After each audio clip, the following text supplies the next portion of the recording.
From Flourish DX, this is the Psych Health and Safety Podcast. With workplace mental health becoming a safety prerogative, this is the source of information on psychological injury prevention and health promotion. Hi, and welcome to the Psych Health and Safety Podcast. My name is Jason and I'm one of the hosts of the show. The aim of the podcast is to rapidly increase the knowledge and application of psychological health and safety in workplaces worldwide. To help with this, we have regular guests from around the world who are leading the way in this important area. But before I introduce our guest and topic for today, allow me to introduce my co-host, Joelle Mitchell. How are you today, Joelle? I'm all right, Jason. Perth's doing that weird thing that it does in early summer where it's sort of hot one day and then cold and rainy the next day. Yeah, it's like it's summer, psych, it's winter again. Yeah. So classic Perth spring. Yeah, on brand. Yeah. So yeah, that's happening. Put up the Christmas tree on the weekend. Yeah, that's about it. Yeah. Okay. Yeah. Wow. Amazing.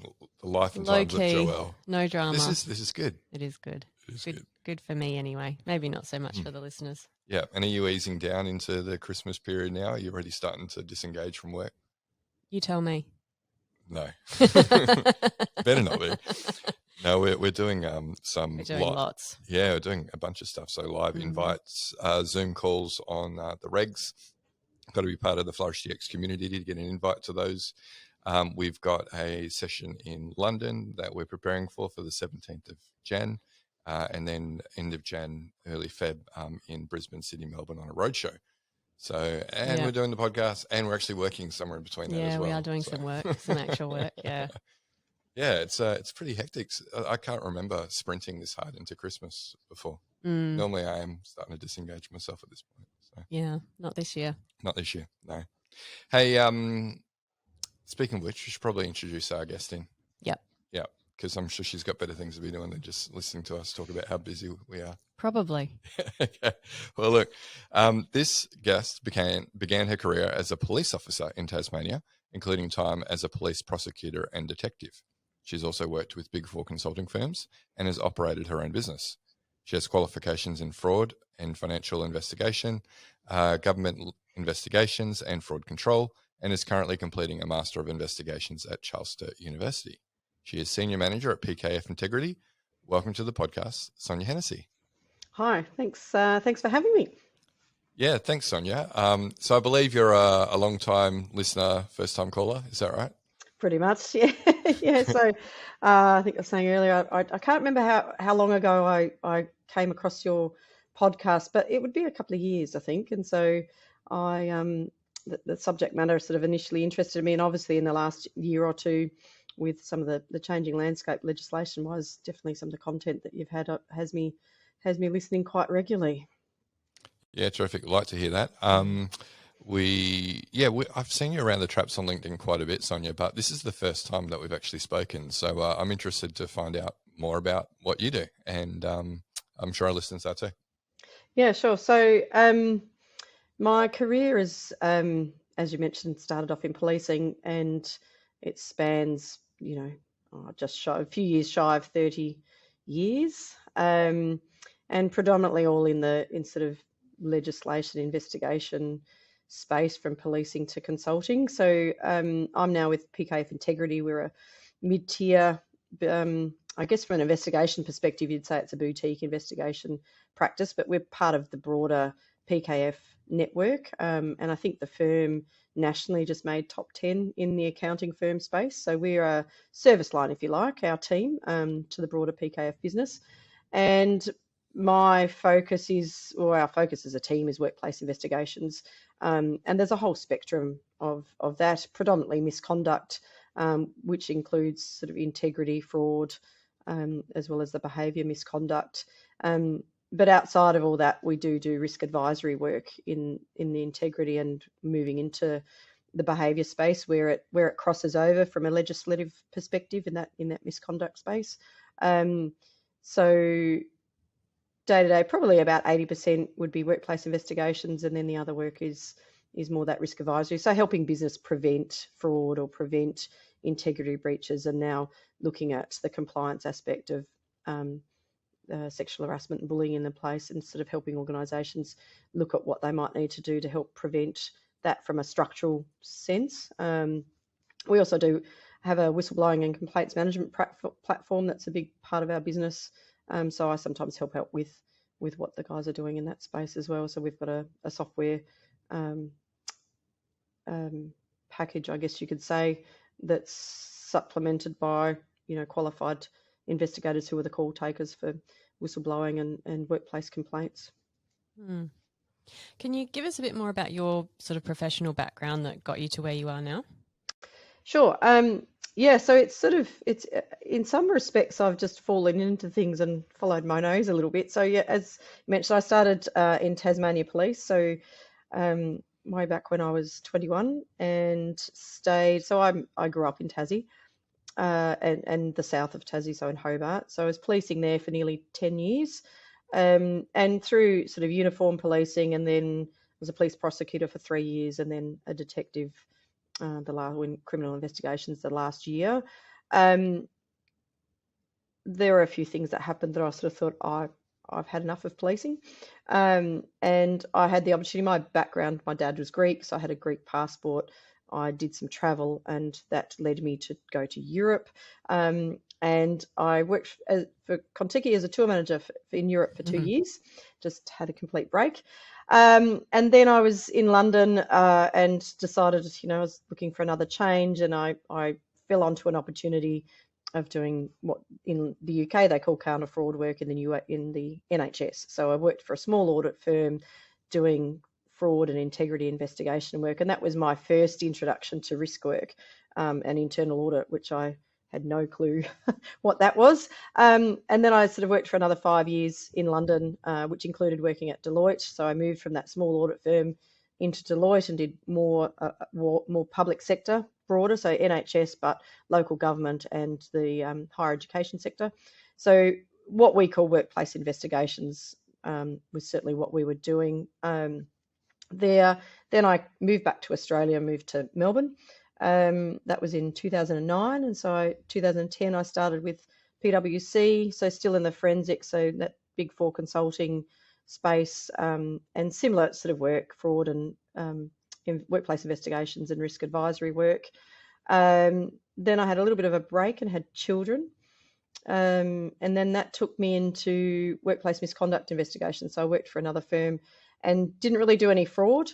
Predominantly for 3 years did all manner of workplace misconduct, from behaviour-based misconduct, so bullying, sexual harassment and assault. I think I did one fraud investigation in those 3 years. Then with children and consulting, I found that challenging. So I ended up opening my own business. I've got a background as a personal trainer when I was a police officer. And after having my second, I sort of saw that there was a bit of a gap in the market for women. And so started my own business, personal training business, helping women, strength training, but also more of that behaviour change focus. So I guess I've always had an interest in psychology. Started a bit of psychology study, ran that for 3 years, and then COVID hit. And of course I'm Melbourne. So we went into 2 years of, on and off again, but predominantly 2 years of lockdown. And that saw me sort of reassess what I was going to do with the business. I did pivot quite quickly and ran online delivery and with more of that psychology focus. So I helped my clients sort of from that just to get through, really. So we were exercising, but we did some coaching, and I had a psychologist who was a client, and so she helped out. And anyway, that sort of made me reassess where the business was going and whether I could do it all again as a sole trader, which I decided I couldn't. And I thought, well, the time is to come back to the career that I'd sort of set up by that stage. I think I'd done, 24, 25 years more in investigations. And yeah, I worked a little bit short-term contract in government here in Victoria, and then I've now been with PKF for about 18 months now. So back into the consulting workplace investigation space. Yeah, fascinating story there. Lots of, I like to hear about career paths that are a little bit windy. They make for more interesting stories, and I think, they help us to be more competent in whatever we do when we have that variety of experience as well. So that's fantastic. But we're here today to talk about trauma-informed investigation specifically. So there's been there's been a few webinars and things that I've been on where I've mentioned trauma-informed investigations, and people have asked, like, what is that? What does that mean? So can you maybe start out by explaining to our listeners what that actually means? What is a trauma-informed workplace investigation? Yeah, sure. So I'm going to say it's new in the sense that joining trauma-informed and investigation together as a concept is new, certainly in the investigation world, and even in the probably last 6 to 12 months for myself. When I saw these terms coming out, even I asked that question, well, what does that mean? And really what it is two disciplines coming together. So we have the discipline of understanding trauma and trauma-informed approaches in a therapeutic space. And from the investigation perspective, it's connecting, there are 3 decades of research into this from an investigative interviewing perspective and cognitive interviewing, predominantly out of the UK, a little bit out of the US as well. And certainly we've got some academics here in Australia that are leaders in the field in that space. So it's really joining those 2 groups of learning together. And so what does that mean? In a practical sense. So in an investigation sense, it has 2 facets, I suppose you could say. If we look at the Respect at Work website that's just come out, there's a check sheet on that about how to have a trauma-informed approach in an interview, and it really talks about, that support and well-being of the person who's being interviewed and how maybe to help them in that environment. I think it goes a little bit further though, because the research out of the PTSD environment shows that trauma can affect memory recall and the processes of memory. And so from an evidentiary perspective, as an investigator, the investigator needs to understand how memory functions.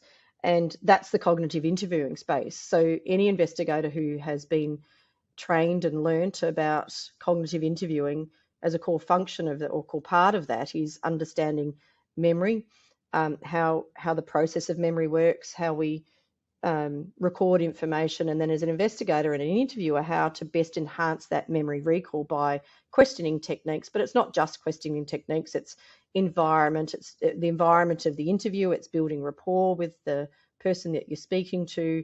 And this actually is for, perpetrators or respondents in a workplace sense, as well as victims and complainants or witnesses.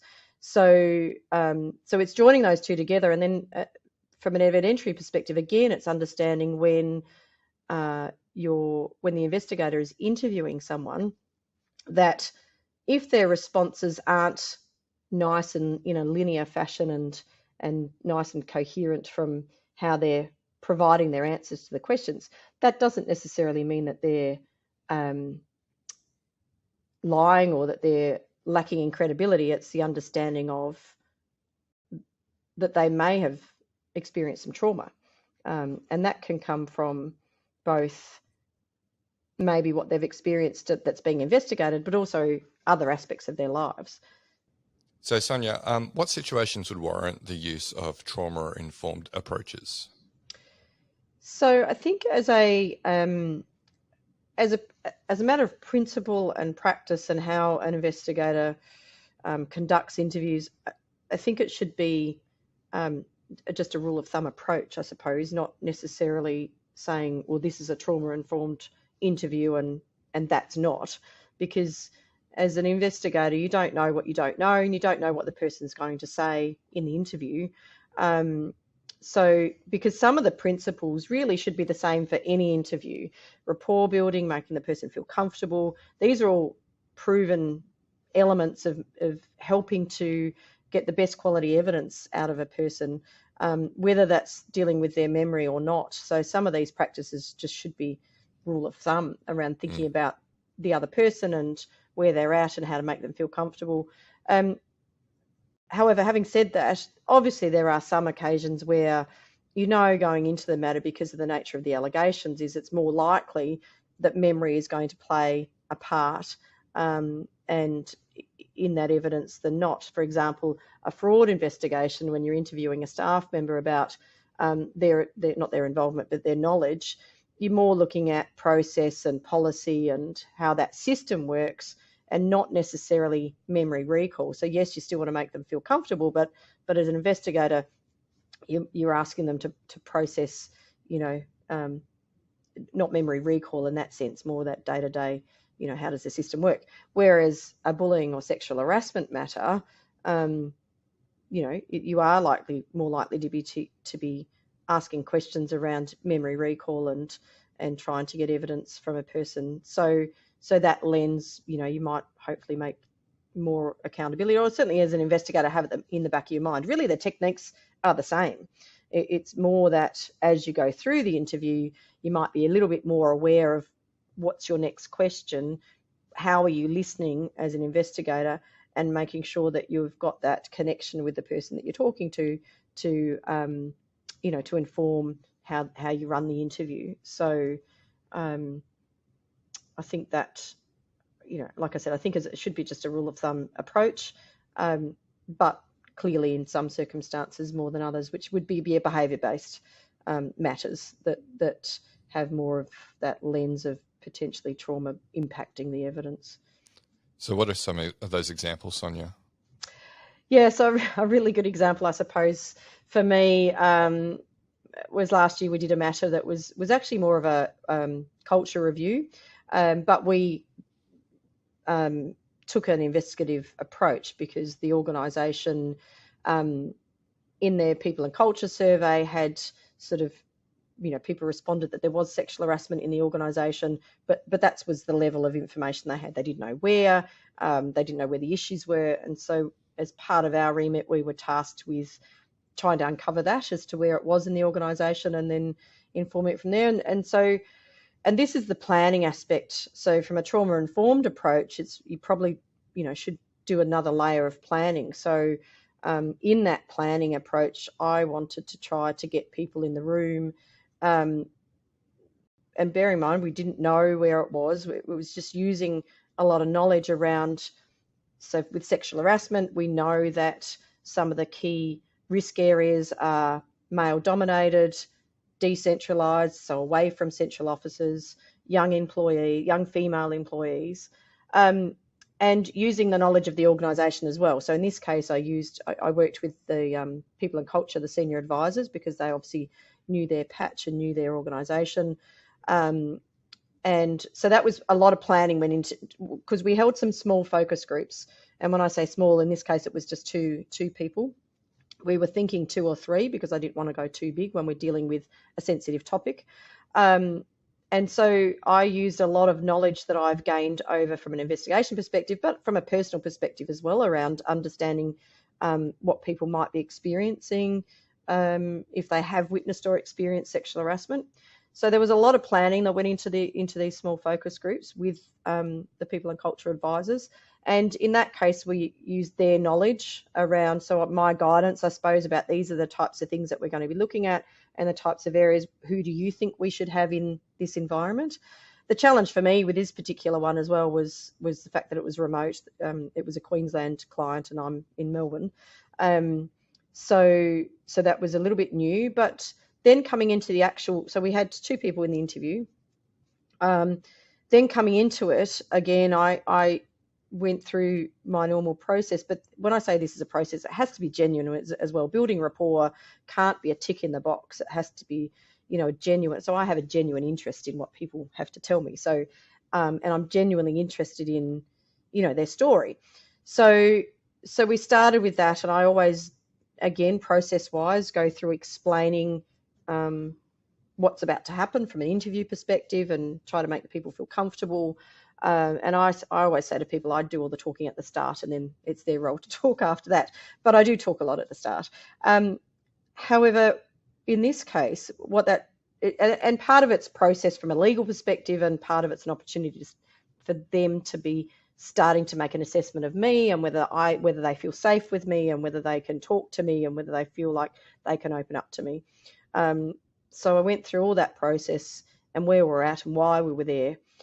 And then one of the girls in that interview, and bear in mind this was a culture review, it wasn't it wasn't an investigation as such, but within the first 5 or 10 minutes of them talking, one of the girls just told me everything about her experience in the workplace. She had been sexually assaulted when she first got the role. Still tears me up a little bit now thinking about it. So when she started in the role when she was 18, and she'd been there for about 10 or 12 years. So the person that was responsible for the original assault was no longer in the investigation, but she'd been grabbed in the crotch. So it was actually a sexual assault. It wasn't just sexual harassment. And that happened in the early days when she was sort of about 19. So she told me that straight up. And then she also proceeded to tell me how she'd been tapped on the bottom in the workplace literally about 2 weeks before we were talking. And that was within the first 5 or 10 minutes of the interview, if you like, of the session.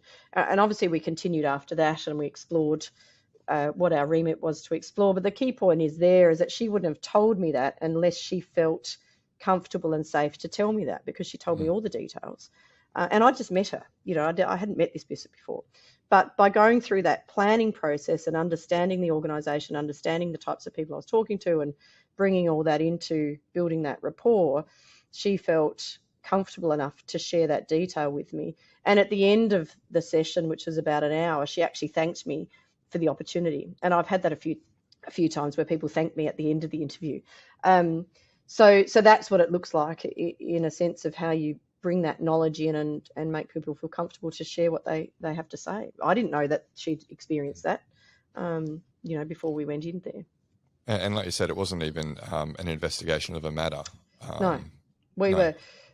The purpose of those focus groups was to try and gather information to understand where it might be happening so that we could then report back to the organisation. And we did.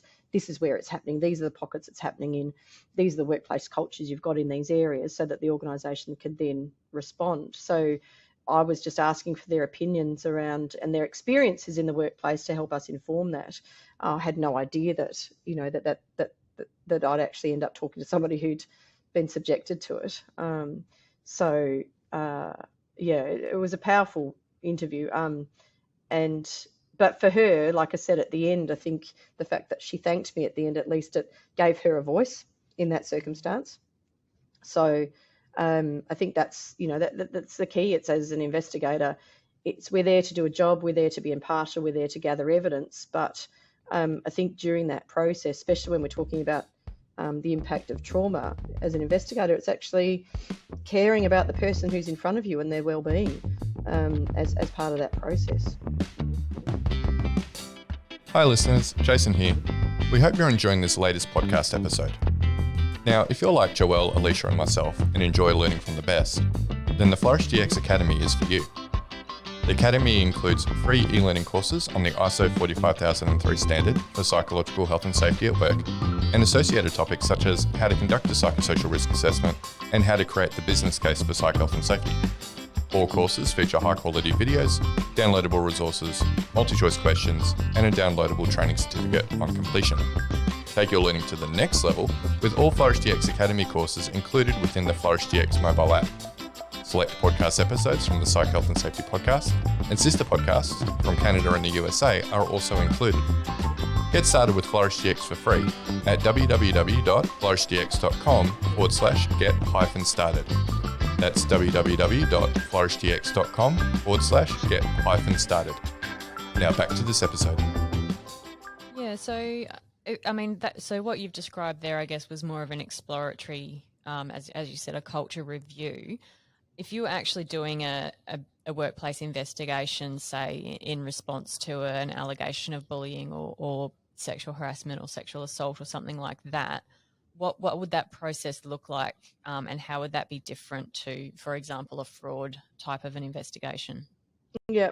So like I said, the process actually should be the same in the sense of a planning sense. So it's understanding, as you go into an interview when you're investigating. So we will always get a form of an allegation at the start, and in workplace investigations, and as a consultant, sometimes the allegations are pre-written for us. So somebody within the organisation has pre-written the allegation. Ideally, for any investigator, we want to just interview the complainant to start with, and then the allegations are written after that as the investigation progresses. But certainly it's in that planning phase to understand the environment of where the allegation has occurred, any information or intelligence around workplace culture that might be relevant, and looking at the subject matter of the allegation. So that planning process is the same. The difference, I suppose, between a fraud investigation and a workplace misconduct with its behaviour and where their trauma might be impacted is that in a fraud investigation, you're probably more looking about, well, what are the systems that are involved? What's the accounting procedures? Where to go to get the records? Whereas in a behaviour investigation, you're looking at people. Sometimes you might be looking at records as well. You might be looking at email records or, some, maybe CCTV, depending on the nature of the matter. But you're looking at people and who are the witnesses. And then that part of that planning around, okay, when you go into that, so the different lens that you might have in that matter is, what are the other areas that might be an issue? Like, should they be interviewed somewhere outside of the workplace? Or, so you're starting to look at more of that behaviour lens and keeping them comfortable in the interview process, rather than that sort of straight business meeting, which sometimes is what you can get away with in a fraud investigation. It's really that people-centred approach. And so with the cognitive interviewing process, do you find that is that helpful for people in terms of like issues around recollection of events and that sort of thing? Does the cognitive interviewing process help them with that, or does that do they experience that as more challenging or combative? So no. So cognitive interviewing, and bear in mind when I use that term for listeners who are investigators, I don't apply the full cognitive interview into a workplace investigation. I apply the knowledge from that, like free recall and some of the key tools. I'm not saying that, certainly there are some workplace investigations where the full cognitive interview would apply, but there are elements about it because the cognitive interview is all about enhancing memory recall and enhancing a person to bring their the memory is the evidence, if you like, is the crime scene, for want of a better term. So no, I think that it's more about making that person feel comfortable, and it's from an investigator perspective, it's understanding how to ask the questions, and it's not just about open-ended questions, and it's understanding why free recall is important, letting the person talk. But as an investigator as well, we always have to be thinking, because it's not a therapy session. As the investigator's role is to go, are we going off track a little bit, or do we need to come back and talk about, draw it back into what the subject matter of the investigation is, but also understanding that memory doesn't work in a linear fashion. So, in fact, if a person is recalling and telling their story purely in a linear fashion, it actually might indicate that it's fabricated. Maybe not. It certainly indicates that it's pre-prepared. So it's understanding as an investigator, when the person starts going off in tangents, that's the role of the investigator, keep track of that, to let them talk and let that information come out, and then bring it back with the questioning techniques as to what you need to be looking at from an evidentiary perspective. So in a way, it's more going on in the investigator's brain, is to keep that, to manage that conversation, to allow the person to talk, and all the time helping them to feel comfortable and understanding where they might be talking and recalling from. And it's also important to apply that trauma-informed lens to the respondent as well as to the complainant, yeah? Yeah, absolutely. So really, again, certainly from a legislative perspective, the process is a little bit different, because clearly from a natural justice perspective, if we're talking about purely a workplace misconduct investigation where the respondent needs to be given opportunity to respond to allegations, there's some legal things that have to be done around, presenting evidence and presenting the allegations. But again, it can be done with exactly the same approach from that trauma-informed approach and letting the person talk and understanding if they're using memory recall. And there are different techniques. There's something called a conversation management model for respondents who aren't cooperative. So the difference in a respondent interview, I guess, is more that whether they're cooperative or not. But again, it's still coming in with a lens, and even if they're not cooperative, then it's just about managing the conversation in an environment that makes them feel comfortable. And, sometimes the challenge is if there's a union representative there who then, makes the process difficult. So there is a lot to manage as an investigator, but it can still be done with that same lens of understanding, and not assuming that just because the person is disjointed in the way that they're providing their information, that means, getting rid of the bias, I suppose, and assumptions around, because you're disjointed in the way you're telling me your story, you must be lying, and sort of drawing back from that, stepping back and just thinking about how the questions are being asked and what the role is of the investigator in that moment, and not to be making assessments during the interview. Because I think sometimes historically with old practices, that's what can happen, and the questioning line or the method of the questioning goes more into that sort of autocratic approach and question, answer, and that doesn't help draw out that information. Yeah. So, Sonia, I'm interested, besides maybe not getting all the information that you want out of a complainant or a person that you're interviewing, what are some of the other consequences when a trauma-informed approach isn't taken? Yeah, so, there are consequences if all the information's not gathered, and that consequence is, findings of unsubstantiated because there's not enough evidence. So you probably hear, I don't particularly like it, but you hear a lot of the he said, she said, so it's two people. I get that mostly it's him and her, but it's where you've got two stories and that's in theory all you've got. So the consequence of that is that it's an unsubstantiated finding because there's not enough evidence to sway one way or the other as to which story is more believable. And bearing in mind in a civil or workplace environment, it's balance of probabilities, not beyond reasonable doubt.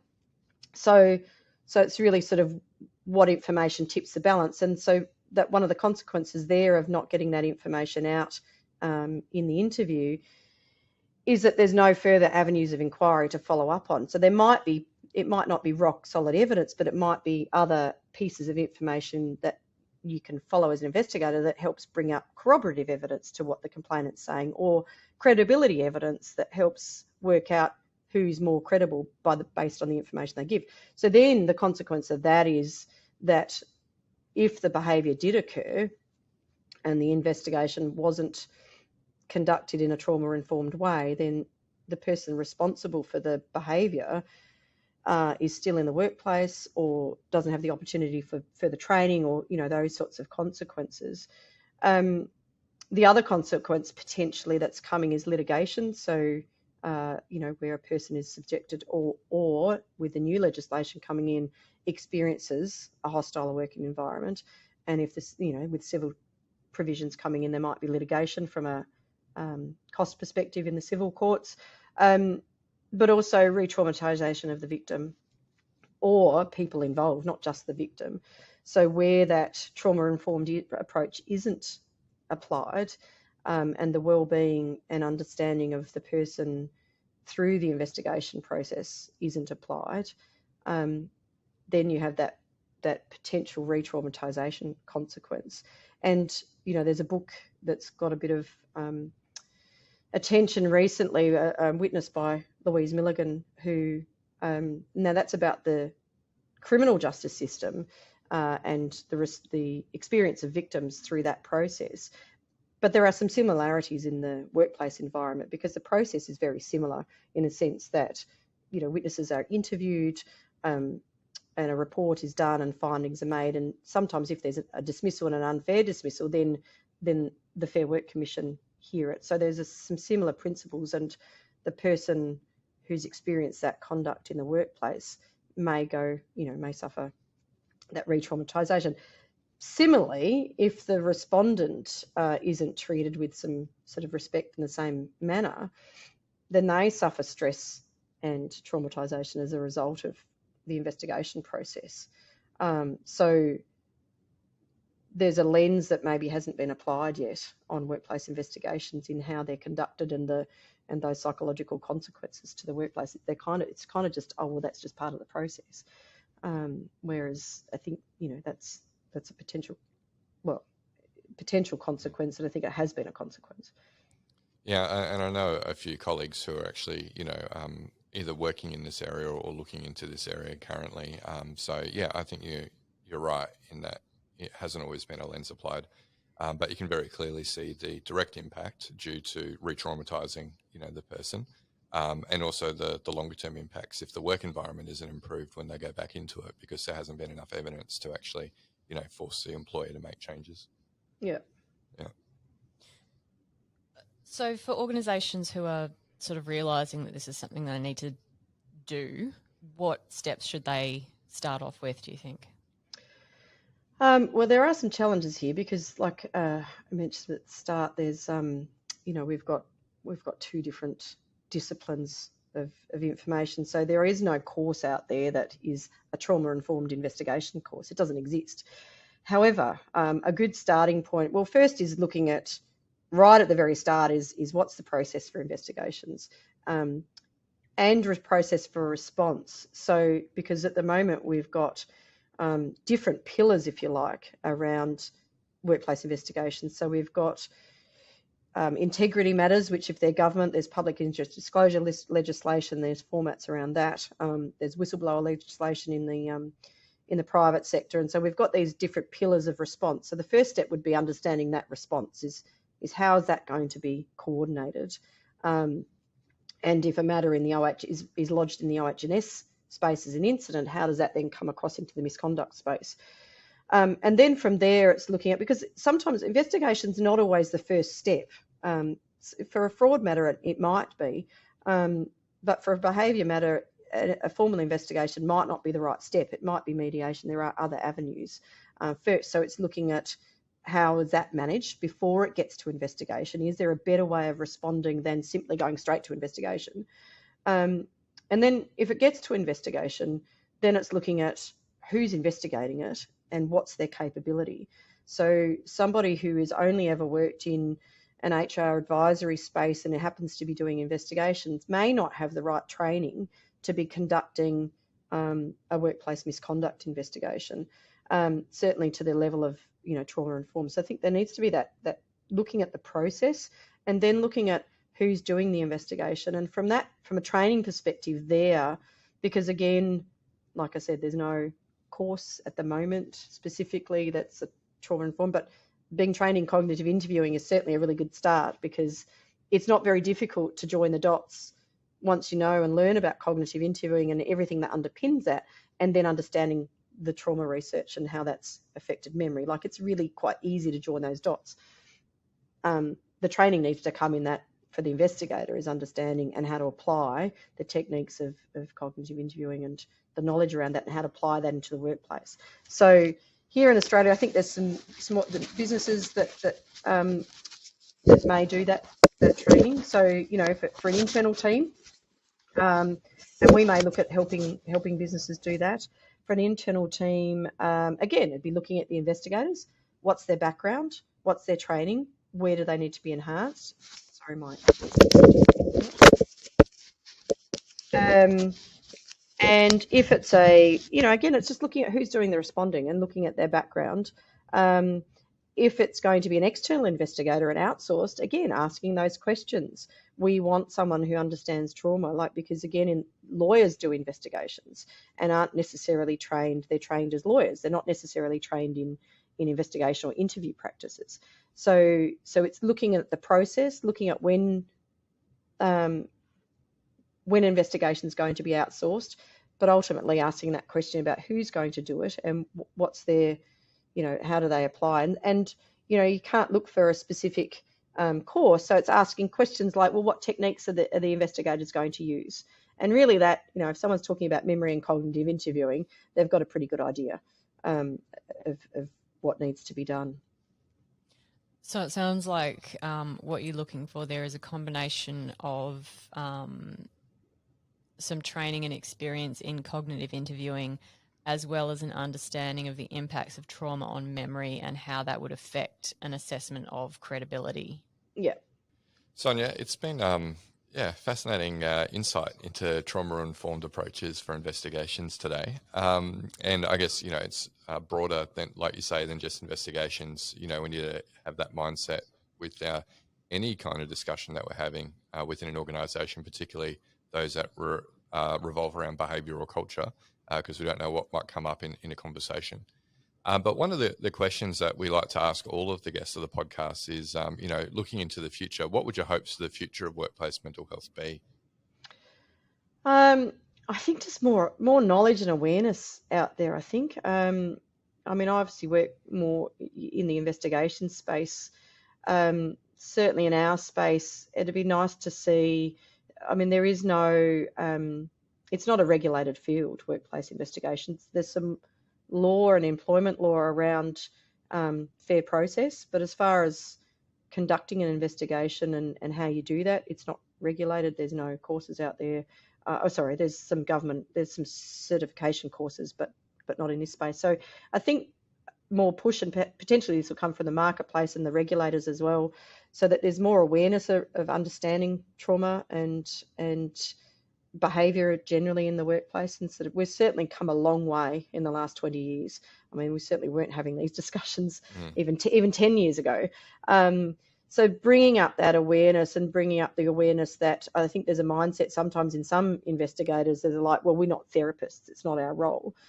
So understanding that, no, we're not therapists, that's not our role, but we can still understand, and managers as well, supervisors, we can still understand these concepts and know when we need to either enhance our skills, apply them, or where they apply in the workplace. So same with managers, so that if I'd love to see leaders and managers embracing learning about mental health or not just trauma, but all the various different conditions that are out there, and not becoming experts, but just raising the knowledge and awareness about it. Yeah, terrific. And so for listeners who have been listening to you and thinking, I want to learn more about this, I want to start, particularly if they do already work in some level of investigations in their organisation, they want to start learning more about trauma-informed approaches and how they can start to adopt those approaches. What would you suggest for them?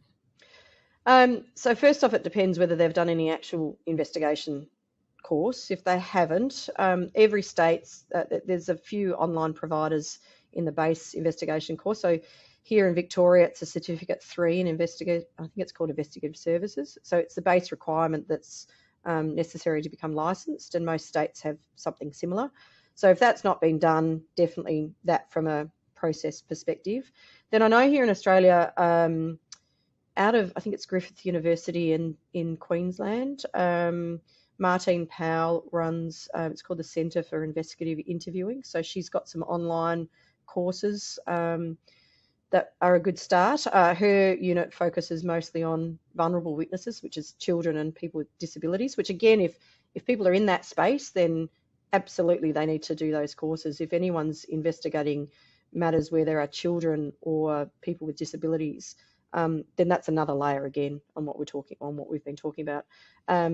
Centre of Investigative Interviewing in Queensland, and to be honest, after that, there are a load of books and resources out there. I've got about 4 or 5 at home. So if people search up investigative interviewing, cognitive interviewing, there are a couple of really good academics in this space. So anything by Ray Bull, Professor Becky Milne from Portsmouth University. Now, these are police focused, I must say, texts and research. However, you can apply the concepts to workplace investigations.